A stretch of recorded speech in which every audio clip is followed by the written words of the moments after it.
correct?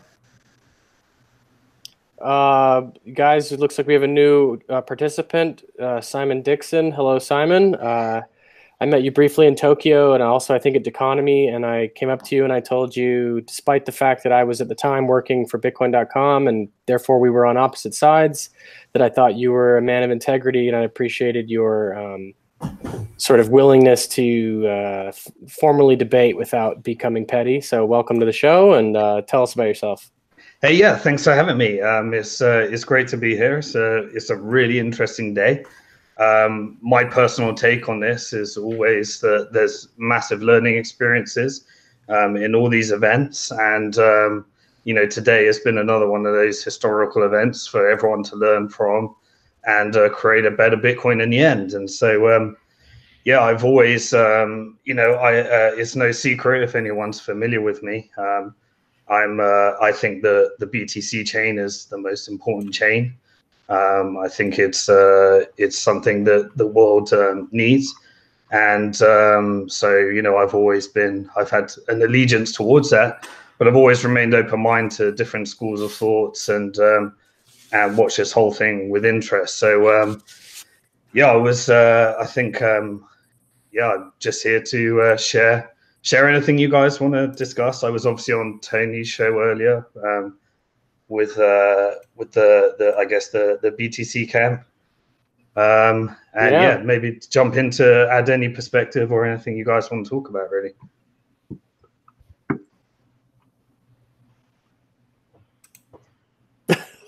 Awesome. Which side is going to win?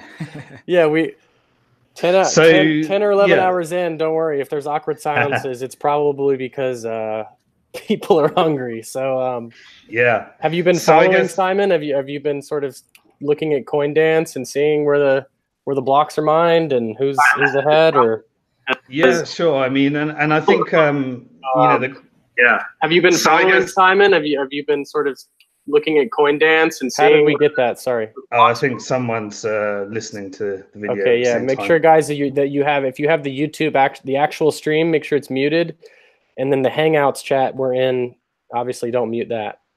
Yeah, I mean, I think one of the conversations that you guys have been having is about all of a sudden people on the BTC side have been you know, supporting Craig Wright and you know, the Bitcoin SV implementation.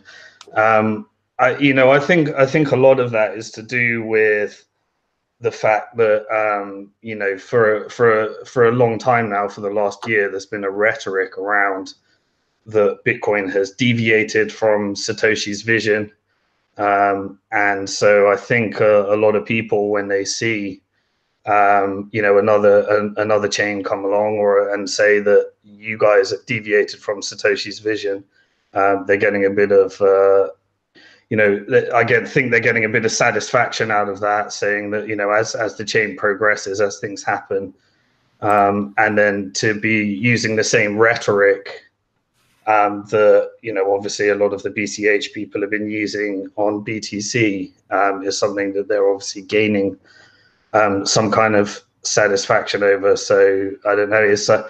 It's one of these things. You know, people have to be really careful what they say, and you know, the reason I'm always looking at the other side and seeing what we can learn is because I think it's important to always remain open-minded. And you know, karma is a bitch. Sometimes things will bite back if we wallow, you know. If we declare too much of a victory out of a situation like this, then guaranteed these types of things happen to you, and that's just the way it happens in these situations. Well, it's funny to think that way, because I think, you know, Bitfinex is probably one of the worst actors and most egregious bad actors in the space, and quite honestly, the only exchange currently listing Bitcoin SV coins. So I think there's a legitimate sort of argument to be made that some of the BTC camp is trying to play spoiler in this. Why would Bitfinex list this coin? I mean, are they Craig Wright supporters? Are they just trying to claim that it's some sort of economic benefit? I mean, like, they listed BU futures, which was stupid. So I'm kind of like, can you give a little insight into why that occurred? Yeah, so for those of you that don't know, I run a company called BnkToTheFuture.com, and we're shareholders in over 100 different companies in the industry. And one of those companies is we're a major shareholder in Bitfinex. We just came from the Bitfinex shareholder meeting last week. And I think, to me, my perspective on Bitfinex is, while Phil Potter used to work there and he was very much aligned with the BTC chain, the current board and current board of Bitfinex and the ethos around the company is that they're very much impartial. They're very much open to, trying to support the industry and trying to support the ecosystem. I know that Phil Potter certainly had an allegiance towards BTC and the thought that Bitcoin's killer user case is a store of value, but Phil Potter is no longer part of the team, and Giancarlo, JL, and all the others are very much about supporting the ecosystem and the industry. Do they make mistakes? Do they get things wrong? I know, personally, I know that the Bitfinex board, when they originally listed Bitcoin Cash as Bcash, that was, from everything that I know, that was not an attack on the Bitcoin Cash industry. That was them trying to protect the consumers from sending coins to the wrong chain.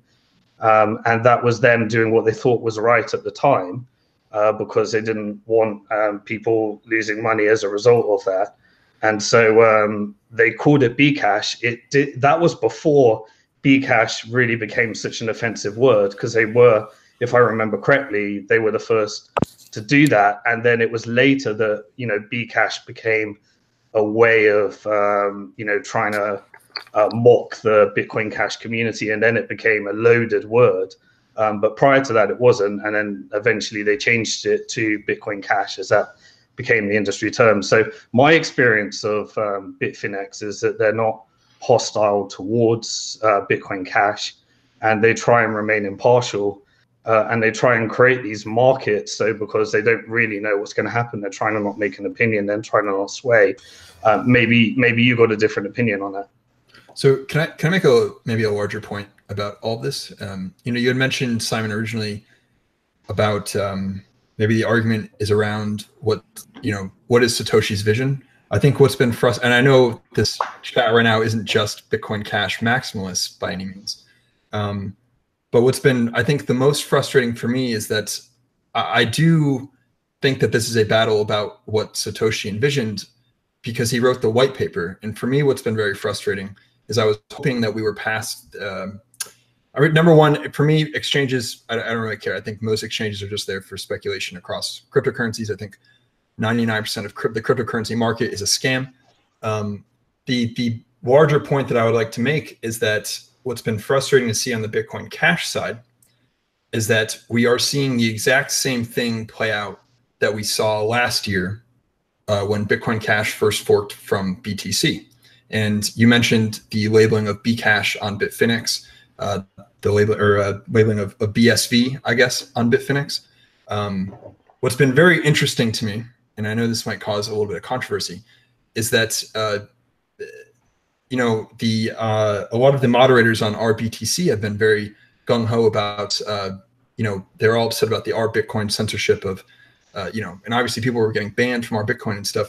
This entire fork has been treated of BCH versus BSV.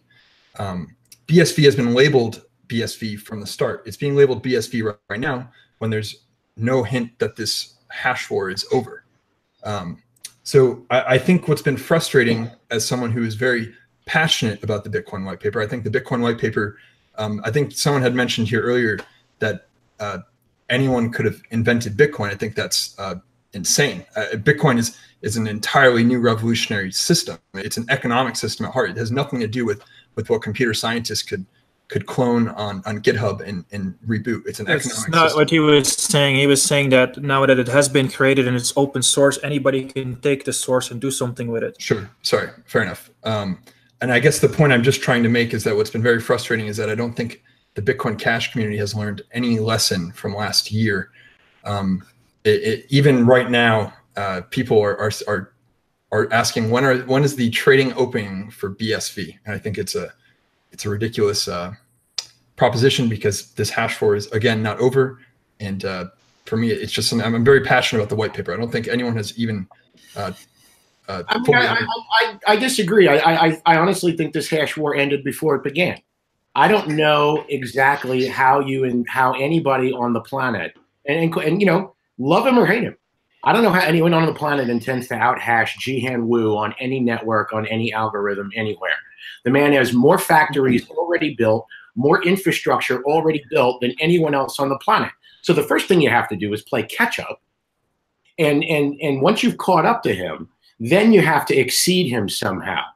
And he's been very clear on his intentions. And quite honestly, Jihan is one of those rare folks in Bitcoin where if he says something in public, it actually ends up happening. So, and he said, hey, we're going to see Bitcoin drop to 5,000 if I have to take, or less, if I have to take hash power off the BTC network. And lo and behold, we're hovering at around 5,500 because people do not fuck around with what Jihan says. And rightly so. Yeah, so I don't, and people want to think that Craig has a chance and that there's all sorts of economic stuff and we can do the game theory. But at the end of the day, it's 2018. And we have to judge all this stuff in the world in which we live, not the world that existed in 2012 when we all ran into this stuff. Well, can I add another element that's actually really relevant here, which is money? So it is hash power, and it's hard to imagine people battling Jihan, who is the strongest miner. But there is actually another way, which is money, which is if you have lots and lots of Bitcoin, which is where it matters if you take Craig and Calvin seriously about their claims about how much money they have.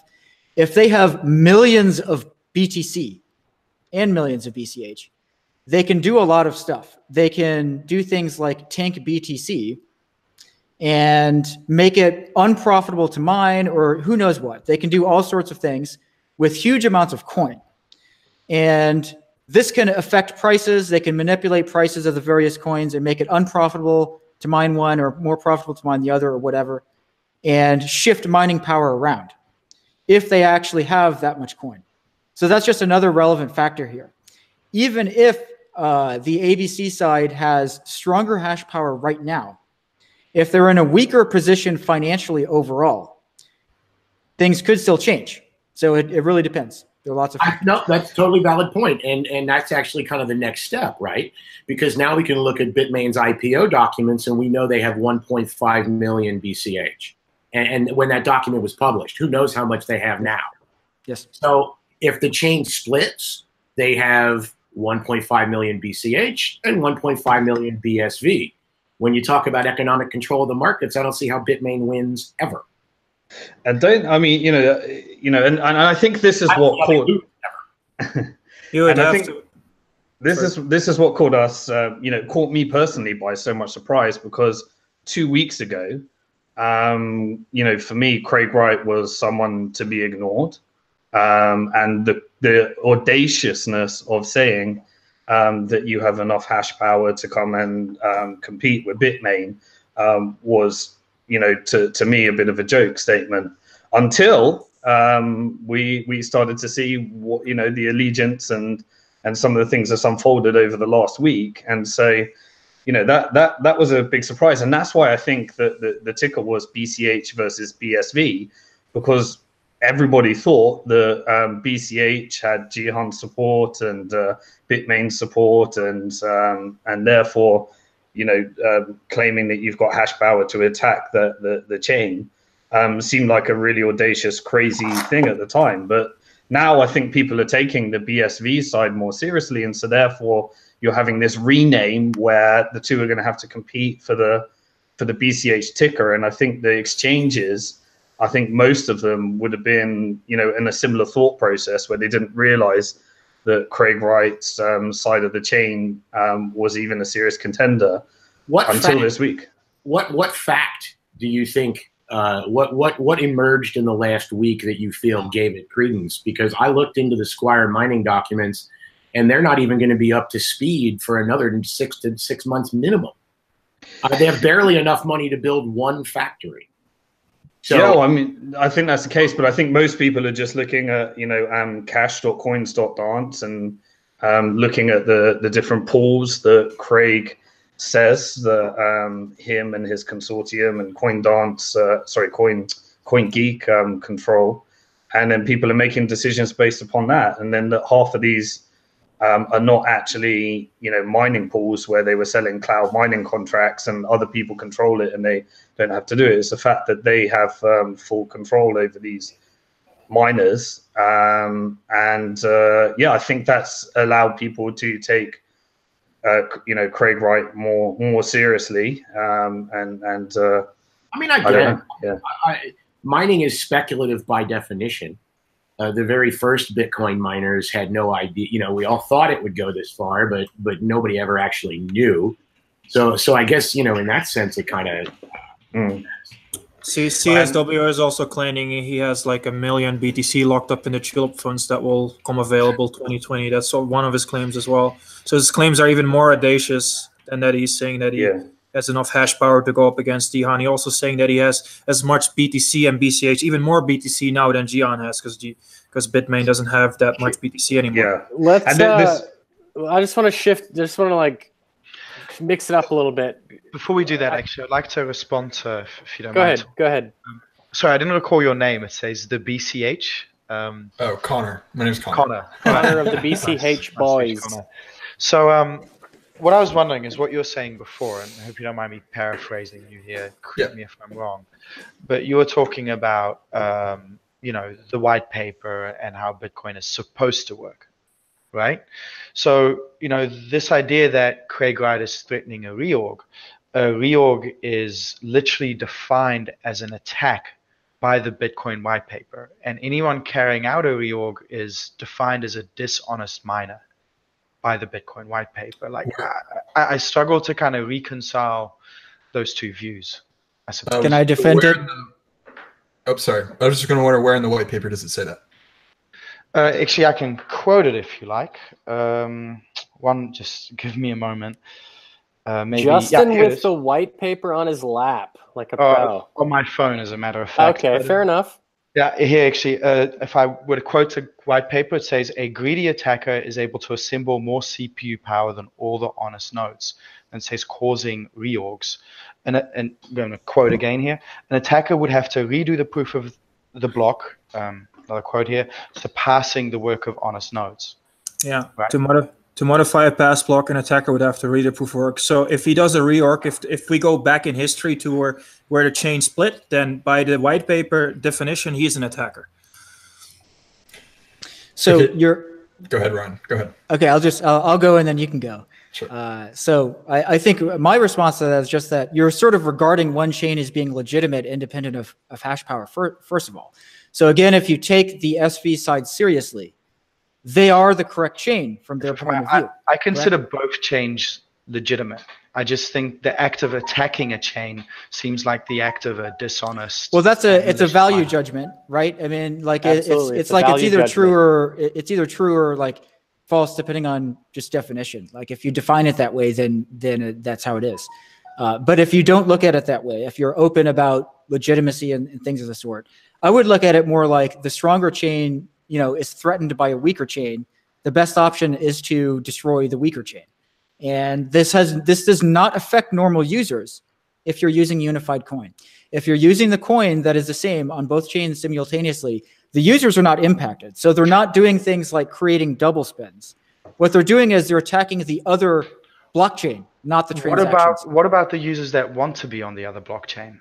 Aren't you preventing their right to live under the rules they want? And nobody has a right to do something. It's like if I have I have an HTTP website that's not secure and I accept credit cards, is it my right to not be man in the middle attacked? If if it's insecure, you're just waiting to be ruined. So but that's kind of like saying I can invade my neighbor's home if I can get away with it. It's not a nice thing to do. To attack someone because you don't want them to exist. Well, it's not a nice thing to create a insecure chain and then tell people to use it and then for it to be reorged. That's the same thing. I mean, why split? Why not use the same rules? Go ahead, Connor, because you probably that's fine. No, I appreciate that. Was a question to Connor, so please. That's all right. If I could add just one point, you know, I had a very interesting conversation with Z Bingledack, actually. So I credit him for kind of. Yes, I know him. He's very interesting guy. The concept of honesty and dishonesty. I actually believe that we are in the middle of Bitcoin Cash's UASF 2.0. You just asked the question, don't I as the user have the right to pick my chain? And the fact of the matter is, according to the rules set in the white paper, you don't. The miners, unfortunately, are the ones who set the rules. And I think this is an interesting thing, right? Chris Passia had put a tweet out saying one of the CSW fallacies that will die with this fork is that non-mining nodes matter. And I don't think that that will become any more true after this fork, because the reality of it is that kind of like Ryan was saying, the valid rule set is just going to be the longest chain. So if there's a minority chain, in fact, it would be unethical and immoral to let the lesser chain exist, because it becomes a security threat to the majority chain. So I actually think it's an interesting concept. What is this honesty and dishonesty? Satoshi in the white paper only really describes dishonesty as double spending coins, which, like Ryan said, this would not be the case of double spending. And I actually believe it would be immoral to allow a minority chain to exist because it threatens the security of the majority chain. Okay. Well, let's disregard the ethics of this. I think, we're not necessarily going to agree on that now, but there's also a reality here, and the reality is that you can't really stop someone from creating that chain. I mean, there's a lot of things to do. I mean, you can simply just copy the ledger from the block before the reorg, right? If people really want that, I mean, I think blockchains are so resilient that it empowers people to do that. And that's a good thing, and that's again a value judgment, and that's fine. But I think at the same time, I also think that is also the reality of the situation. But what's happening here, obviously, is very much informing our theories. So we will see in the next few days. Let's talk about, let's move it out of theory for a minute and talk about the exact technical nature of these networks. For any Bitcoin-style network to operate, it takes 2 nodes on 2 separate computers with 2 separate IP addresses running 2 copies of the same software. If one of those nodes is a miner and one of those nodes is an exchange, guess what? That's a cryptocurrency. Yeah. And if you want to argue anything about decentralization and blah, blah, blah, blah, blah, that's fine. That's all ethical and theory and what you think the world should be. But the fact of the matter is, these things are very, very simple in their most realistic implementations. And so when you talk about node count, that 8% node count of BSV means nothing if that 8% node count happens to be every single exchange and wallet provider on the planet. But that's not the case. In fact, it's drastically different. So, the actual number, and people would want, that's the theory of the economic, consensus of a network. But it's as Steve, I'm sorry that Steve Patterson is gone, because I think he would have a lot to contribute on this, because it's much more nuanced than I think people really want to give it credit as to how these networks come to a sense of consensus. And it's not as nearly as cut and dried as users, miners, developers, or nodes, miners, exchanges. And the interplay when one becomes another one is just, you can't draw those lines. I think there's a lot more discussion that needs to go on.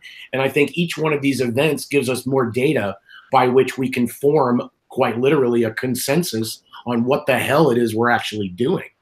I'm just going to add that I have no problem with people creating their own cryptocurrency. I have no problem with people forking Bitcoin Cash, switching the hashing algorithm, and doing their own thing. I have no problem with that. But the argument in the Bitcoin Cash community seems to be that we should allow a minority chain to exist because of permissionless or something. But we are a minority chain. We're already a minority chain. If you're going to argue that the minority chain should not exist, then we should not exist. Like, it's so. Then the BTC miners should kill us. Why have they not done it?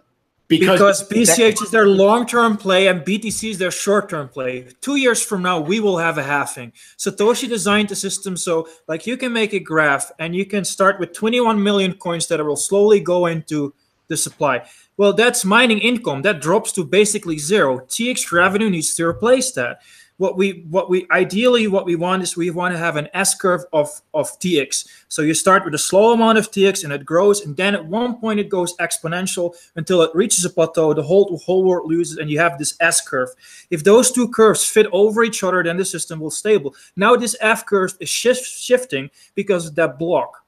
The 1 megabyte block size limit shifts this whole curve up. Now it shifted almost like 1 or 2 years. Like the chain hasn't really been growing much in the last 2 years. Now for BCH to recover where we were before might take another 2 or 3 years before we have 400,000 transactions per day. So this whole curve is shifting by 5 years. We have a halving coming up 2 years from now. The whole system could become unstable. But the reality is, my point being, we don't have a right to exist. We exist because of the benevolency of miners. That is the reality of it. And no minority chain deserves and has the right to exist, which is we exist because the guys that are mining BTC, they are also mining BCH, and they're okay that we're alive. That's why we exist. Well, I think it's a little bit more than that. I think it's and this is really awesome because I think that I'm Connor. Is it from the BCH boys? I think Connor is absolutely right. And it is in fact the benevolence of miners, because Bitmain is the largest miner in the world, and they came out for Bitcoin Cash in every way that you could possibly imagine, and that in itself was enough for the rest of the mining community to give it a pass. Because what do miners lose? Any coin they had on the Bitcoin chain is now also on the Bitcoin Cash chain. So if the largest miner in the world is successful at stewarding this new cryptocurrency into existence, then every miner wins. They don't lose anything. They win a backup plan. That's what they do. If BTC fails, they have BCH, so they support it. But let's also be clear that BTC exists because of the same reason. These are two sides of the same coin. And my point is just solely, we're talking about the ABC and SV fork. There's no right for the minority chain to exist, and has nothing to do with honesty or dishonesty. It is how the system works. And I think it's probably incorrect to assume that most BTC people think that BCH is a backup plan. I can't really speak for everyone, but the many BTC people think that if BTC dies, crypto dies with it, and they don't think that it's just that interchangeable between BTC and BCH. Do you see that as a problem that a soon-to-be public company owns 1.5 million of BCH? Is that something you see as problematic in the future? I see Bitfinex as problematic for the entire Bitcoin ecosystem. I don't know if we really want to ask those questions. Of which Simon already just closed his... Because and we wanted to, capitalism and socialism and all that stuff has been thrown around, and Simon and I literally sit on absolutely opposite ideological ends of the spectrum when it comes to this sort of stuff. However, that is in fact the thing that Bitcoin has created, is that dichotomy. It has created that space where all of this stuff, where I am like Mr. US regulations, the Bitfinex could be arguably the exact opposite of that. And within that huge... Bitfinex has created a centralized company that exists for those that don't want to bow down to the US regulations. It's a market. See, and that's the thing. There's a market that is created by the fact these cryptocurrencies exist. And every single cryptocurrency that exists, be it Bitcoin Cash, Bitcoin SV, whatever, is intended to serve some idea. It's a market of ideas, and each cryptocurrency that exists embodies and monetizes one of these ideas. And that idea is the aggregate of everybody who uses it, both on any end of the spectrum, from me to Simon. And that's what the Bitcoin core guys, I feel that they have attacked the idea of Bitcoin way more than they have attacked the technical capabilities of Bitcoin. They've tried to really change the idea of Bitcoin. It was, okay, we have our own money now, and then it turned into, no, it's kind of like gold. That's the whole, they try to shift the whole idea of what Bitcoin is. And this is also what makes it almost impossible to kill Bitcoin, because even if you kill the entire network, you are not able to kill the idea anymore, and somebody will just build a new network and we'll try it again. in my view, Bitcoin is both gold and money. It's an important distinction, a commodity currency. But I wanted to touch on something you said, Bryce, earlier.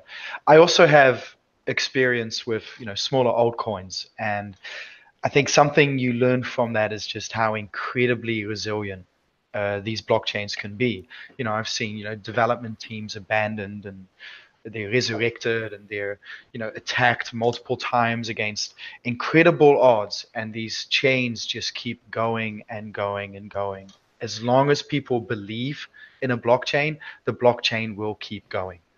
And that's amazing, and that's beautiful, and I think that's a very positive attribute. Really. So can I play devil's advocate there? Yeah, go.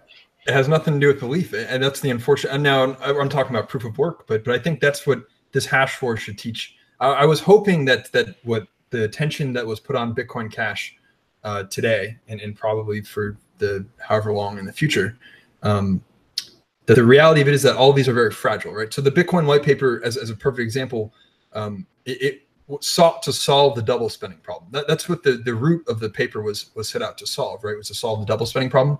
A lot of these altcoins, for a very small amount of money, can be double spent. And so resilience, I think, is an interesting word to use, because I actually think 99, I won't put a number on it, but a large majority of them are not resilient. They're actually not useful, and they're not secure, because they're capable of being double spent, which is, again, the exact problem that the Bitcoin white paper set out to solve. But don't you have a problem with S3 winning then? If they do a reorg, they show they can do a reorg on their own chain. So then you have a chain where they are in full control of their own chain. So they can do reorgs and double spends as much as they want. They've just proven that they've done one. Well, hold on a second.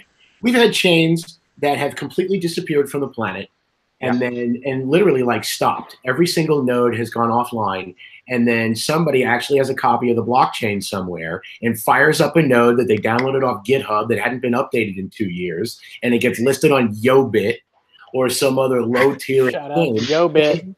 Right? Ref link in the description. It is what it is, and this, that's the purpose that they serve.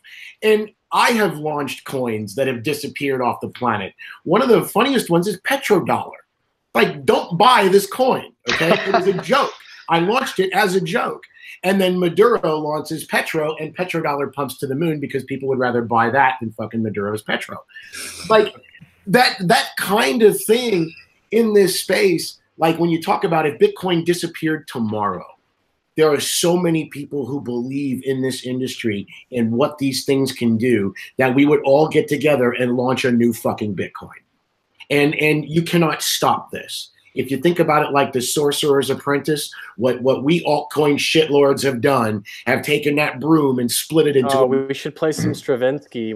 And that Eleanor joins us Hello, from, Eleanor. I assume, Amsterdam. Sorry to interrupt you, Bryce, but No, you're on mute, I believe. Oh, you're muted. You're muted. Hi, can you hear me? Okay, great. Yep, we can hear you. I'm like, oh my God, 10 hours of live stream. This has been crazy. If you watched it all? This is Bitcoin. She I've was been there here at the start. Since 5 p.m., checking the blogs, everything. Kudos to CoinSpice and everybody that's been on this live stream. It's been really, truly epic. I'm super sick as well, so pardon the weird voice. But really, this is amazing times for the Bitcoin Cash community and the crypto community in general, and to see what's unraveling. And let's see. Started from the bottom, now we here. And we're still talking, at least. The great win is that the censorship in the community is gone now. I think that's amazing. We're all talking, right? Nobody's getting blocked. Nobody's getting banned. Yeah, well, Mike is moderating. Mike is a good moderator. Cheers, thank you. Here, Simon Dixon, next to Ryan Charles, next to the altcoin, Bryce, next to Vitalik was here. I mean, cool. It's and I think I don't like to do the whole let's all hug and shit, but well, on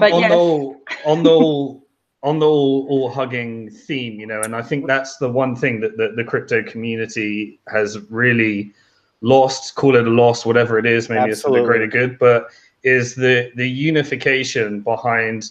When I first got involved in this industry, I got involved because I had a problem with banking, and I saw Bitcoin You know, when I went spoke at that first Bitcoin conference in the world, I saw a problem, and I saw people were trying to solve that problem.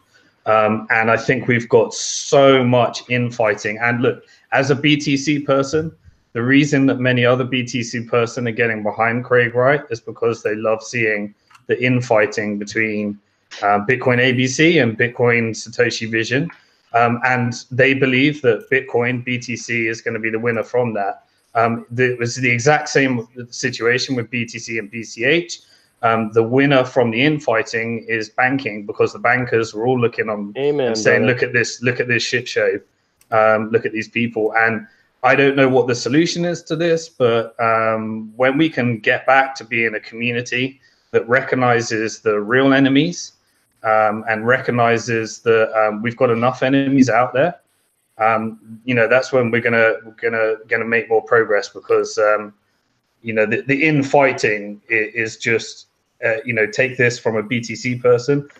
They're looking on this and saying, look at that craziness that's happened within the Bitcoin Cash community. One of the things that is radically different since about 2017 is that Bitcoin is now actually Bitcoin Cash is super useful for stuff that doesn't have to do with speculating, like especially yours and Memo.cash. Like, these are like, they're 100% BCH, digital native. Like, Memo.cash is fully on BCH, so is yours. This is stuff that you cannot do with any other technology but Bitcoin. And we didn't have that like 3 or 4 years ago.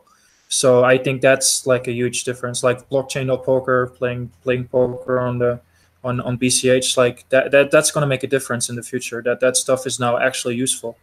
And that's one of the things that I admire most about the Bitcoin Cash community is how much they're really pushing merchant adoption. Yeah. Again, you know, shout out to bchpizza.org. We only have 4 so far. BCHpizza.org. Yeah, we had such an amazing interaction with these guys from Nigeria. I just went on to like their subreddit called Kenya, and I was like, hey, I want to send some people some Bitcoin Cash. Go to this pizza place and buy some pizza with it. Now they want to start a Bitcoin Cash club in Nigeria. Like, I have all these kind of guys on Telegram that are like. The last guy called it BitCash. They didn't really know the name or the difference between Bitcoin Cash, but like this stuff is so powerful that you can just go, what technology can you use to just like directly send somebody in an African city some money that he can buy pizza with? You can't really do that with PayPal or with Visa at the moment, as far as I know. It doesn't go instant. It doesn't go as smoothly as it goes with Bitcoin Cash. So can I be controversial here? I think please, I want let's scoble it up. This is so I have no interest in playing Kumbaya with the cryptocurrency community. Good. I understand that's what a lot of people don't like about Bitcoin Cash supporters, but the reality of it is that I'm here for sound money. I actually have no interest in having a cryptocurrency market. I think cryptocurrency markets themselves introduce inflation into the system. So if we're all here for sound money, actually, the cryptocurrency market is one of the worst things that could have happened to the Bitcoin community. I got to tell you, I'm going to tell you, right? And the only reason I'm going to cut you off is because you're the altcoin guy. No, you just no. I'm just teasing, man. Go on. I'm just happy I'm not the altcoin guy for a change. I mean, man, that's totally a mouthful, and you're absolutely right. I have said for years that altcoins represent the inflation in Bitcoin that Bitcoin lacks. Because money likes to move. It doesn't like to sit still. It likes to do things, and it likes to go places and do other stuff. And that's why Wormhole and Counterparty and Ethereum and all of these things are continuing to be explored, because once you have value trapped in a blockchain, unless you give it something to do, it's going to exit. So when you talk about these markets, what we've done is we've given money places to go where it doesn't have to go back into fiat. Yeah. And it can continue to remain inside this ecosystem. And you're absolutely right. And I you know, I've heard this from people for a long time.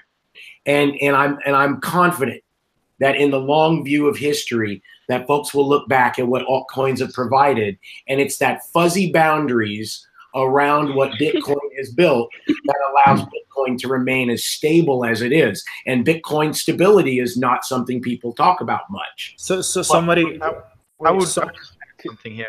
First, I'll say I think that Bitcoin is an altcoin. So I'm just going to put that out there. But secondly, I'd like to say the idea that creating more cryptocurrencies inflates Bitcoin, I don't quite buy that, because if I were to use an example, if we create more Zimbabwe dollars, does that inflate USD? If we create more silver, does that inflate gold? You know, No, but if you fork, it's different. Assumption there is that the utility. But it's a different currency. So if it's a different currency, you're not inflating the currency, right? So you're not creating inflation. We don't really know what the value of BTC would be without BCH forking off. So there's not really one way to tell. But like for me personally, right now there's 42 million Bitcoins, because I see BTC and BCH both as Bitcoin at the moment. Correct. I still think one of the two is going to die, and then we're back to 21 million. But like it's definitely the case that like the 21 million property is something very sacred about Bitcoin, but when you fork it, you do kind of change it, at least for a while.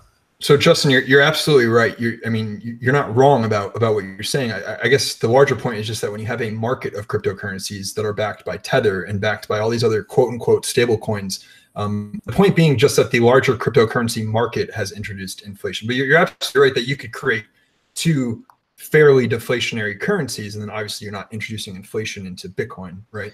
Yeah. Sure, but again, these blockchains are for different user cases. So for me, sound money is the user case. That's what brought me into this industry. That's what keeps me in this industry. That's what I think is worth fighting for, because I think it's the greatest gift the world could ever have. And I think personally we differ on our, and I think BTC is our best shot at having sound money.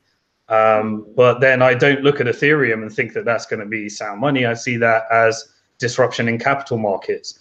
When you see stable coins, I see a user case for arbitrage between exchanges and the ability to temporarily hedge without creating a taxable event or going into fiat. When I see things like, and by the way, I'm not sold on Lightning Network and I'm not sold on bigger blocks. I still don't know what the outcome of those are, but I see two things that are trying to solve the user case of cash. And for me, cash is something that doesn't go up in value too much relative to what you're pricing it in. And so very hard to have both a store of value and cash at the same time, because they're completely different things. Fantastic. And so, Simon, to this point, I'm going to let you keep talking, but I want to ask you about the whole controversy between spending as an adoption method versus the HODL as an adoption method. You mentioned earlier that you admire the Bitcoin Cash community because of how much they're interested in merchant adoption. You're an old schooler, OG, etc. You have sided, admittedly, with the BTC side. So what role do you think spending plays? You just said cash doesn't. Well, I asked you a lot of questions. So please talk about the difference between spending versus HODL as adoption methods. Yeah, so, you look at what's happening during this whole crash situation. So we had a parabolic bubble in 2017, mainly driven by, ICO speculation and Bitcoin, becoming more and more known to more and more people. And then suddenly we hit a crash. I personally, in my lifetime, I've seen my $30 Bitcoin crash to $3. I've seen my $1,250 Bitcoin crash to $250, and I've now seen my $20,000 Bitcoin crash to $5,000, and I believe my $100,000 Bitcoin will crash to $30,000 or whatever. But you needed, if you were, for example, in 2018 making a large purchase like a house, then you may or may not been able to afford that house, just based upon at what point, whether you were buying in December, January, February, or March. And so most people needed Tether in order to hedge that, while they take months to try and get it into fiat, because most people still are not accepting, cryptocurrency for that house. So, most people, if everything you do is denominated in a fiat currency, then it's very hard to manage your life around the volatility of cryptocurrency when you're earning in crypto. Now, if you have vast wealth, then it's very easy to take these hits or benefits and, and everything in between. So, but what is the role of cash in that? I think to me, I've always talked about from the very first presentation I ever gave on Bitcoin to today, that Bitcoin does three things that change the world. And that is that it allows you to own your own money, it allows you to spend your own money, and it has a monetary policy that's fixed. And so those are all important things. And I do see the role of cash, being able to spend your Bitcoin, as an ultra important thing, because take it from me, I'm going through the process right now of trying to make a large purchase with Bitcoin, and the banking system censoring that purchase for 9 months just because it originated from legitimate Bitcoin, when I can trace those all the way back to where they came from in mining. Yeah, but that was now see, this is when I have to stop you, because that is a direct result of how you have chosen to interface with the traditional financial system. Because I have to tell you, I've been pretty public about what I do since about 2013, and I live in the United States. My J.P. Morgan Chase is my bank and has been, and I have never experienced any of those sort of problems, either personally or commercially. I did have one problem with PNC Bank once, but that was just once, and that was one bank, and I don't necessarily think that there's a bias against cryptocurrencies. I think there's a bias against some of the philosophies and some of the implementations and some of the execution that's gone on. But I don't think there's a bias against cryptocurrencies, because I've never seen it. And I make take scammer all the time. All right, we'll take some of your Bitcoin Cash and try and deposit $10 million into HSBC and see how you get on. Yeah, Bryce, who are you saying there's a bias not from? As in from the users or people in our circle? Because, when I mention cryptocurrency to anybody out of our circle, there's an immediate bias. In the banking system, if you've got completely legitimate crypto that you have earned in a completely legitimate way, and you need to get that into fiat money and deposit it at a bank, you are going to have to become a money launderer, because they're not going to allow you to deposit that in the way that you want to deposit it.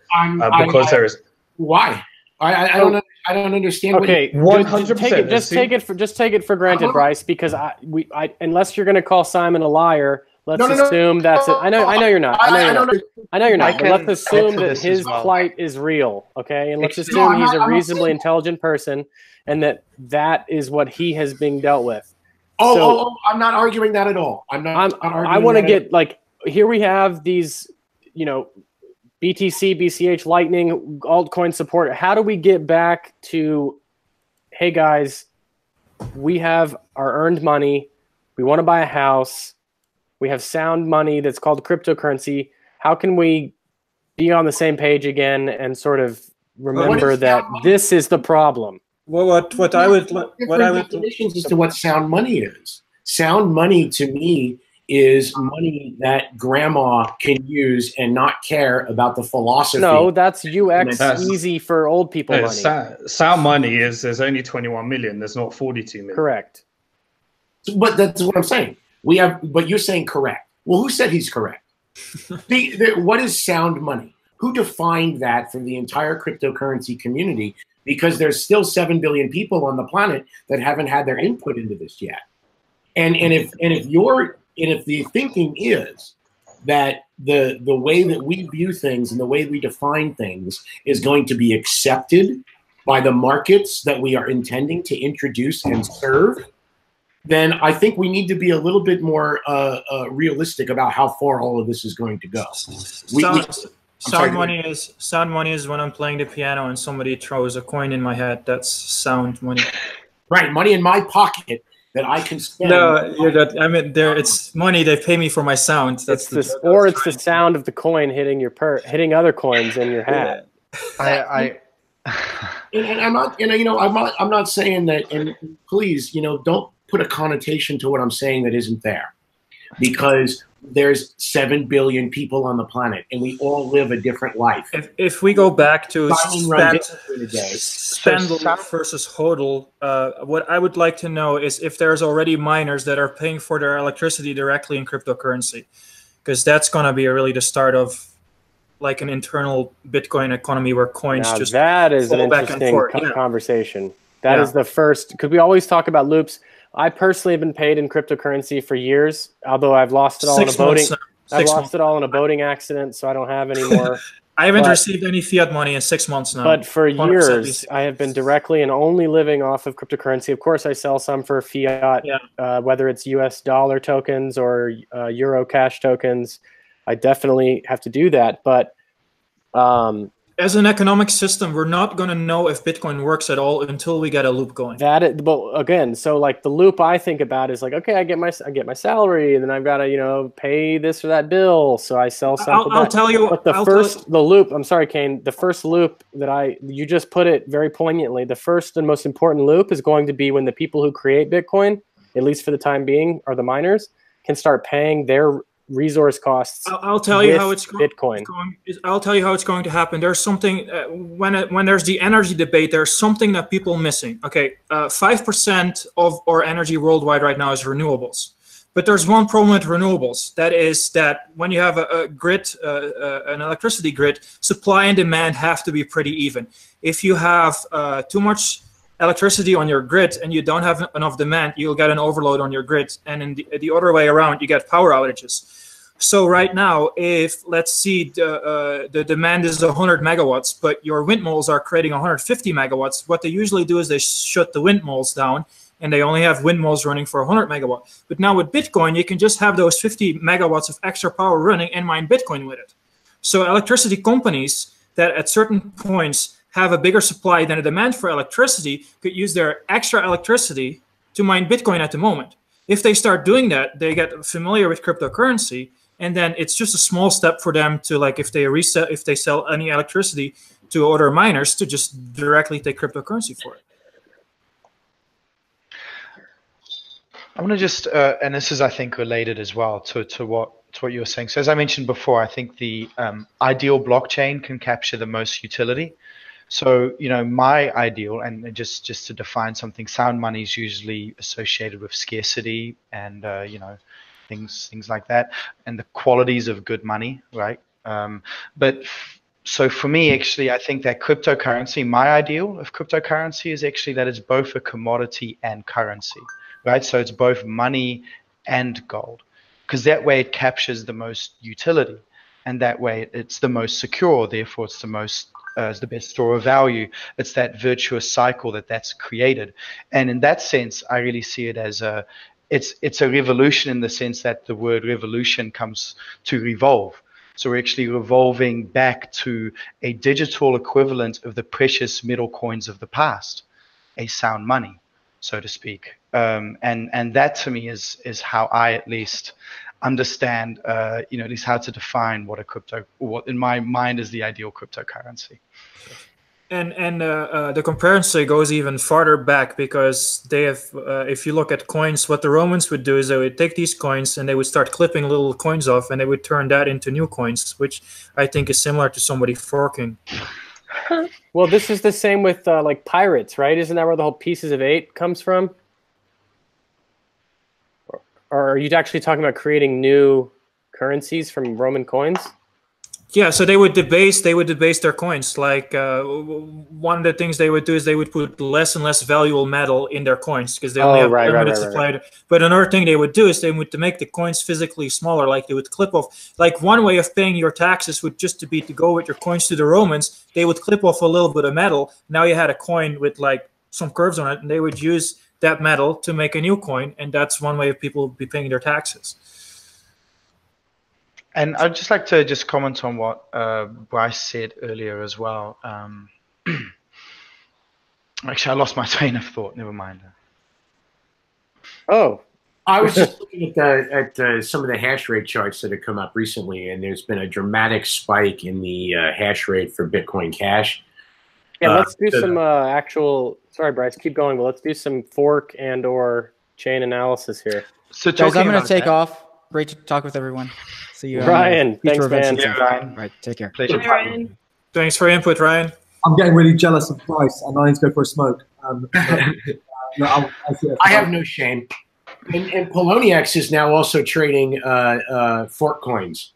So they have been for quite. Have they not for? Yeah, Poloniex were the first exchange. Yeah. So now we have two exchanges now that have monetized BSV independently of Bitcoin Cash. I think this is now how they're going to put that back together. How those exchanges are going to put that back together is not my problem. But good luck to you.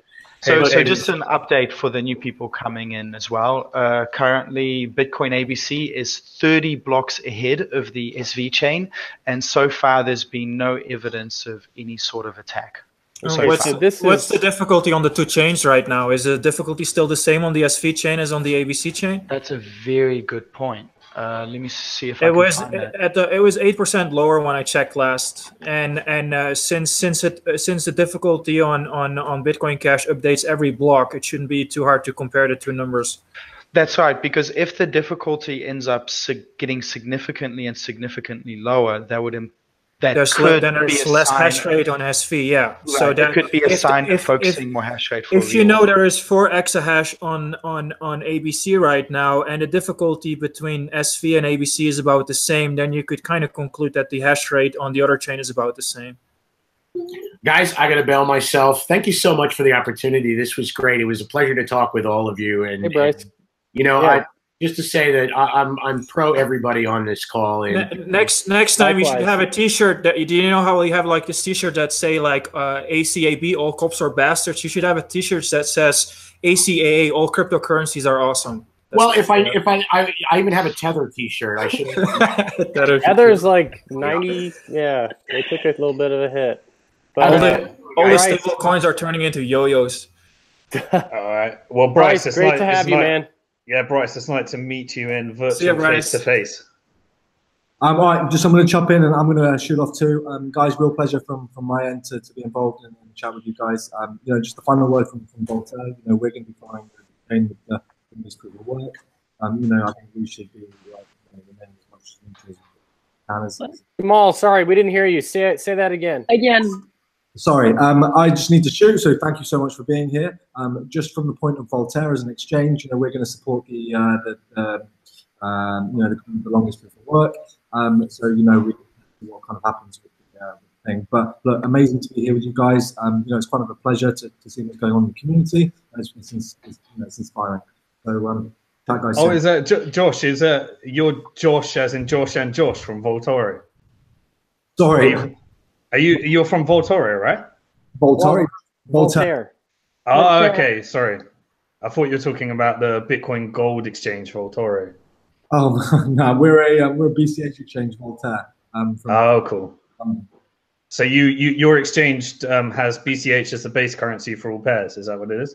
That's right. Well, only one pair right now. We launched 6 weeks ago, and we're just doing BTC against BCH. Are you guys eventually also going to do fiat? Yeah, I mean, the goal as a company, is one, to build an exchange that people love using, and then number 2 is connecting the legacy banking system. So, and then BCH always has a base pair. Yeah, absolutely. That would be awesome. Yeah. And is the goal to have like BCH based tokens as the next pairs, or is it? Well, now you're getting to something interesting, and that's what we're looking to. Maybe we can be the first exchange in the world to do the BCH token, at some point next year. But right now, in terms of pairs, we're looking at other pairs against BCH, so like Ethereum, Doge, Litecoin, and probably other stable coins early next year, like the Gemini US dollar, for example. Cool. All right. Well, good luck with that. Thanks so much. Guys, great to be here. Enjoy your evening or night or morning. See ya. Cheers. Yeah. I just noticed something curious. Looking at the block sizes on both Bitcoin ABC and Bitcoin SV, for some reason the blocks on Bitcoin SV are rather large and the blocks on ABC are rather small. Is Craig Wright using the shotgun against his own chain? Like, what's happening? What's happening here? That's peculiar, right? It means because it was in-chain that was carrying out the spam test. So they're now carrying it out on their own chain. Yeah, and the ironic thing is that the only services they're hindering at the moment is like Handcash, Memo, Yours, and Money Button, because they have trouble handling those large blocks. I believe that the transactions are being broadcast to That's why it's a shared mempool for most of the transactions, because not much has been split yet. That's why the mempool is so similar, I suppose. I believe ABC is blocking the transactions right now, if I'm not mistaken. Right. But those transactions are not getting in the ABC blocks. Oh, I see. So they're actually. I mean, let's see. Let's see. I'm just going to go to block chair. No, wait, they should be on here. So, I was in the BTC. Okay, let's see. There was an hour ago. There was a 31 megabyte block on SV pool, and ever since it's been like 4 megabytes, 500 kilobytes. And on the ABC side, the sizes are like really small. Like the largest has been like 200 kilobytes. So yeah, whatever like stress testing they're doing, it's not reaching the ABC mempools. It looks like ABC might be doing something there as a prevention measure.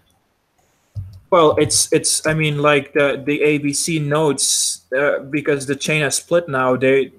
These nodes they start blocking and banning the SV nodes. So you only I think primarily like yours and Money Button. They're the ones that are relaying the transactions on both chains. I think so. There's like a small.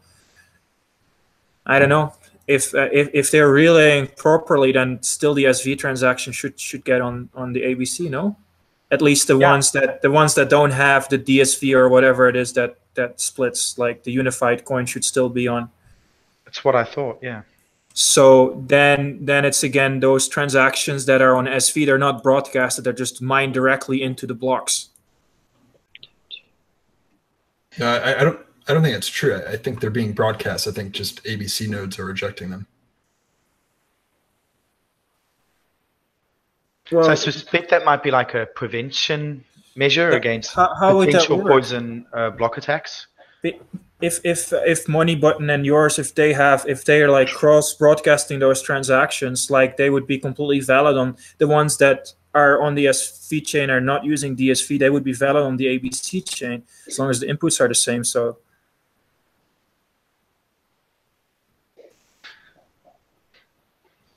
this seems like a mystery to us at the moment, somewhat. I just thought it was intriguing. If you look at TX Street right now, you're not seeing any little guys coming out with the stress test anymore. So that's kind of done as well. I knew that they were like stress testing today, so I'm not sure what chain they were doing that, but I think they have done their stress testing as well. So we're now 71 blocks ahead, we're 71 blocks into the fork, and we're 29 blocks ahead of Bitcoin SV currently. And what's the difficulty on SV? This is a good question. What's the difference? Yeah, this is right. Have they just stopped, or like this is significant? Like there's something seems more than meets the eye here. Yeah, let's find out what the difficulty is. I'm trying to find that out now.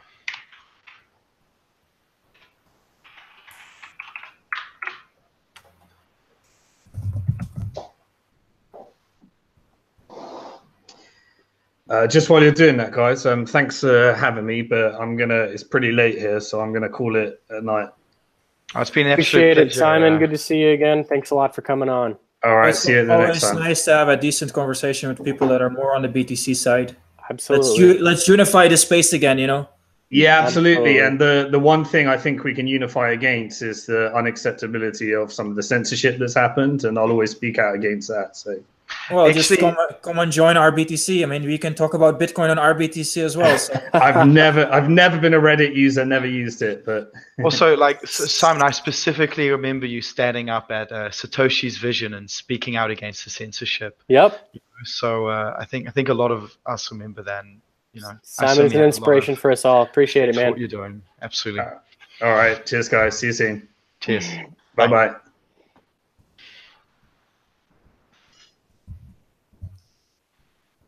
I'm a bit quiet for the moment because I'm trying to find out what the difficulty is for SV. And the problem is that for if you go to Blockchair, it will be easy to find it for ABC, but it's really hard to find any SV explorers. I don't think we even have an SV Explorer, right? There's only CoinNodeDance. Like somebody has to put up a new service so we can have some stats on the SV side.